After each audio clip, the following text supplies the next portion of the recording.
بسم اللہ الرحمن الرحیم۔ خوشحال زندگی کے راز۔ حضرت علی رضی اللہ تعالیٰ عنہ نے فرمایا، اگر زندگی میں خوش رہنا ہے تو دو باتیں بھول جاؤ۔ مکمل تفصیلات کے لیے ویڈیو کو آخر تک ضرور دیکھیے گا۔ حضرت علی نے فرمایا، جب آپ بے وجہ توڑ دیے جاؤ تو سمجھ جاؤ کہ اللہ تمہیں اپنے قریب لا کر جوڑنا چاہتا ہے۔ حضرت علی رضی اللہ تعالیٰ عنہ کا ایک واقعہ ملاحظہ فرمائیں۔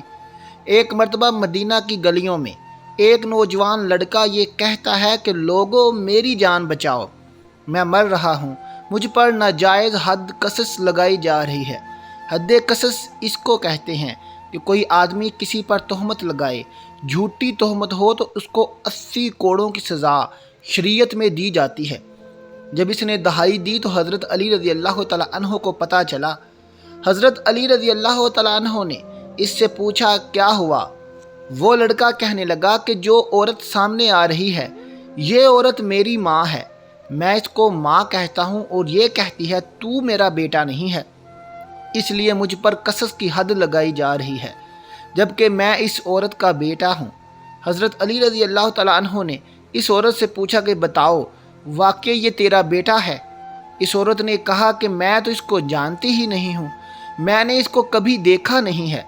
اب بات سنگین ہو گئی اور لڑکے نے اونچی اونچی آواز کے ساتھ رونا شروع کر دیا اور کہنے لگا کہ میں قسم کھا کر کہتا ہوں کہ یہ عورت میری ماں ہے، اور عورت کہتی ہے کہ میں نے اس کو دیکھا تک نہیں۔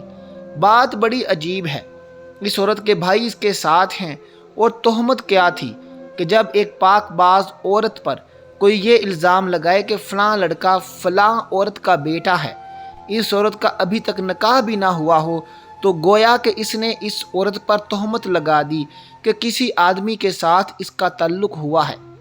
اب عورت کہتی ہے کہ آج تک میں نے شادی نہیں کی، اس کے بھائی کہتے ہیں کہ کوئی مرد آیا نہیں، اور یہ لڑکا کہتا ہے کہ میں اس کا بیٹا ہوں، تو اس نے ہماری کنواری بہن پر تہمت لگائی ہے، اس لیے ہم نے اسے 80 کوڑوں کی سزا کے لیے مقدمہ درج کیا ہے۔ اور امیر المومنین حضرت عمر فاروق رضی اللہ تعالیٰ عنہ کی عدالت نے اس کو 80 کوڑوں کی سزا دی ہے۔ اب حضرت علی رضی اللہ تعالیٰ عنہ نے حضرت عمر رضی اللہ تعالیٰ عنہ کے پاس آ کر کہا، اے امیر المومنین، اس حد کی تفتیش میرے سپرد کر دی جائے۔ حضرت عمر رضی اللہ تعالیٰ عنہ نے فرمایا، ٹھیک ہے۔ حضرت علی رضی اللہ تعالیٰ عنہ اس کی تفتیش کرنے لگے۔ مسجد کے باہر لوگ بیٹھ گئے، وہ عورت بھی بیٹھ گئی اور وہ لڑکا بھی بیٹھ گیا۔ حضرت علی رضی اللہ تعالیٰ عنہ نے اس لڑکے سے کہا کہ جو فیصلہ میں کروں گا کیا تجھے منظور ہے؟ اس نے کہا بالکل منظور ہے۔ تو پھر حضرت علی رضی اللہ تعالیٰ عنہ نے فرمایا، لکھ دے۔ اس نے لکھ دیا۔ اب حضرت علی رضی اللہ تعالیٰ عنہ نے اس عورت سے کہا کہ جو فیصلہ میں کروں وہ تجھے بھی منظور ہے؟ اس نے کہا منظور ہے۔ حضرت علی رضی اللہ تعالیٰ عنہ نے اسے بھی فرمایا، تو بھی لکھ دے۔ دونوں نے لکھ دیا۔ اب حضرت علی رضی اللہ تعالیٰ عنہ کا فیصلہ دیکھو۔ حضرت علی رضی اللہ تعالیٰ عنہ نے لڑکے سے کہا کہ واقعی یہ تیری ماں ہے؟ اس لڑکے نے کہا ہاں۔ عورت سے کہا واقعی یہ تیرا بیٹا نہیں؟ اس عورت نے کہا نہیں۔ حضرت علی رضی اللہ تعالیٰ عنہ نے کہا کہ واقعی تم غیر ہو؟ عورت نے کہا بالکل غیر ہوں۔ اب حضرت علی رضی اللہ تعالیٰ عنہ نے اس لڑکے کا بازو پکڑ کر کہا، میں نے اس عورت کا نکاح 500 درہم کے بدلے میں تیرے ساتھ کر دیا، اور کہا کہ جاؤ اس عورت کو لے جاؤ اور دونوں میاں بیوی آپس میں تعلقات قائم کرو۔ جس وقت اس لڑکے نے اس عورت کا ہاتھ پکڑا اور پکڑ کر وہ اس عورت کو لے جانے لگا تو وہ عورت چیخ کر کہنے لگی، اے علی رضی اللہ تعالیٰ عنہ، ماں کا نکاح بیٹے کے ساتھ کیسے ہو سکتا ہے؟ اب اس عورت سے پوچھا گیا کہ تو اب مان گئی کہ یہ تیرا بیٹا ہے، تو نے جھوٹ کیوں بولا؟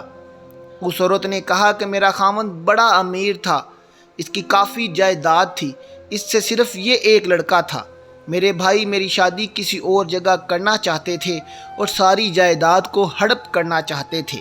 اگر یہ بیٹا میرا ثابت ہوتا تو جائیداد ساری اس کے پاس چلی جاتی۔ جائیداد کو ہڑپ کرنے کے لیے ہم نے یہ ڈرامہ رچایا۔ اس عورت کا قصور ثابت ہو گیا اور لڑکا بری ہو گیا۔ حضرت علی رضی اللہ تعالیٰ عنہ کا ایک اور واقعہ ملاحظہ فرمائیں۔ مدینہ منورہ میں ایک لڑکے کو گرفتار کر کے لے جایا جا رہا تھا۔ اس لڑکے نے حضرت علی رضی اللہ تعالیٰ عنہ کو دور سے دیکھ کر پکارا اور کہا کہ اے علی ابن ابی طالب مجھے بچاؤ۔ حضرت علی رضی اللہ تعالیٰ عنہ نے پوچھا کیا ہوا؟ تو وہ لڑکا کہنے لگا کہ اے علی رضی اللہ تعالیٰ عنہ، میں بے گناہ ہوں، مجھے بے گناہی کے باوجود قتل کی سزا دی گئی، مجھے بچاؤ، میں بے گناہ ہوں۔ حضرت علی رضی اللہ تعالیٰ عنہ نے پولیس کے آدمی سے پوچھا کہ کیا بات ہے؟ تو اس پولیس کے آدمی نے کہا کہ اے علی رضی اللہ تعالیٰ عنہ، آپ کو معلوم نہیں کہ اس لڑکے نے اپنے مالک کو قتل کیا ہے اور مالک کے قتل کے بدلے میں اس کو قتل کیا جا رہا ہے۔ حضرت علی رضی اللہ تعالیٰ عنہ نے اس لڑکے سے پوچھا کہ بھائی تو نے مالک کو قتل کیا ہے؟ اس لڑکے نے کہا کہ ہاں میں نے مالک کو قتل کیا ہے۔ تو حضرت علی رضی اللہ تعالیٰ عنہ نے فرمایا کہ پھر تیرا قتل اس قتل کے بدلے میں جائز ہے؟ تو اس لڑکے نے کہا کہ جائز نہیں ہے، کیونکہ میرا مالک میرے ساتھ برائی کا ارادہ کرتا تھا، میری عزت پر وہ حملہ کرنا چاہتا تھا، تو میں نے اپنی عزت کو بچانے کے لیے اس کو قتل کیا ہے۔ اور حضور صلی اللہ علیہ وسلم کا حکم ہے کہ جو آدمی عزت کو بچانے کے لیے کسی کو قتل کر دے تو اس کے بدلے میں اس کو قتل نہیں کیا جاتا۔ سپاہی سے پوچھا واقعی اس نے یہ کہا؟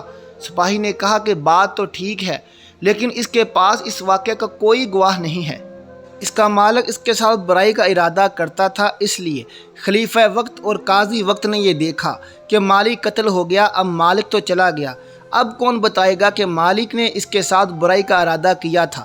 اس کا کوئی گواہ نہیں، اس لیے ہم نے اس سے قتل کی سزا دی ہے۔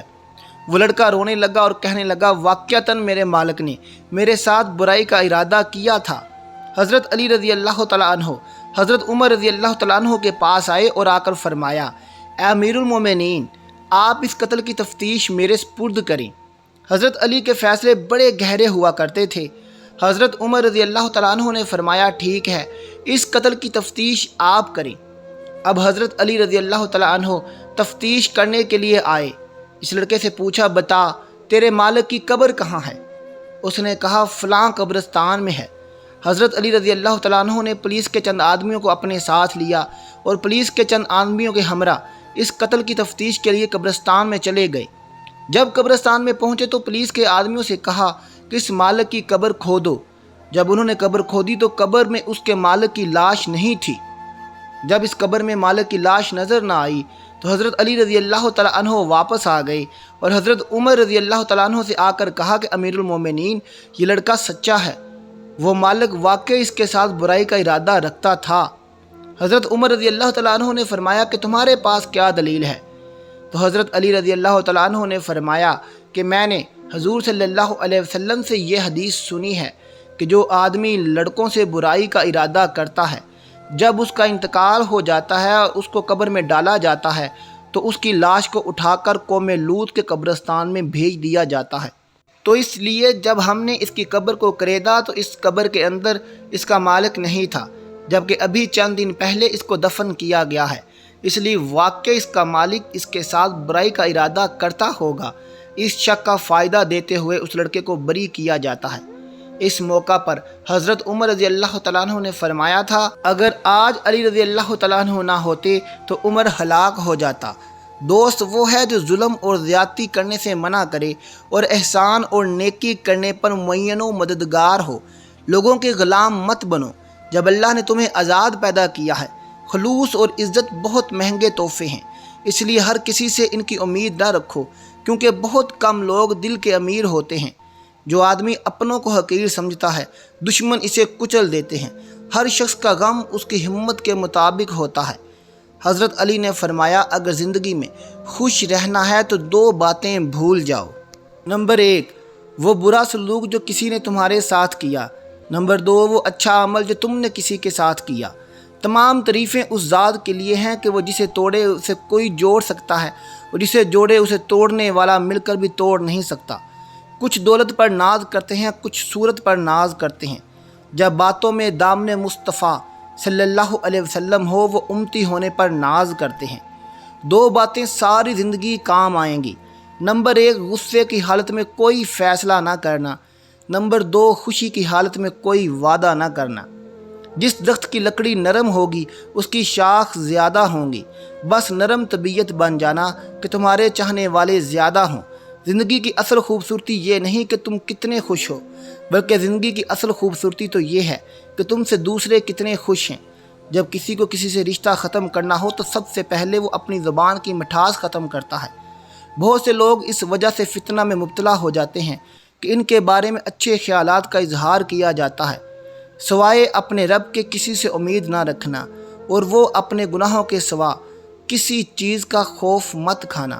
خدا کے نزدیک کسی انسان کو جتنی زیادہ عزت دی جاتی ہے، اس کا امتحان بھی اس قدر سخت ہوتا چلا جاتا ہے۔ ہر شخص اپنے جیسے ہی کی طرف مائل ہوتا ہے۔ اللہ پاک ہمیں نیک عمل کرنے کی توفیق عطا فرمائے اور ہمیں پرسکون زندگی عطا فرمائے، آمین ثم آمین۔ آخر میں ناظرین کومنٹ باکس میں اللہ کے 99 ناموں میں سے ایک نام ضرور ٹائپ کر دیں۔ ملتے ہیں آپ سے اپنی اگلی ویڈیو کے ساتھ، تب تک کے لیے اللہ حافظ۔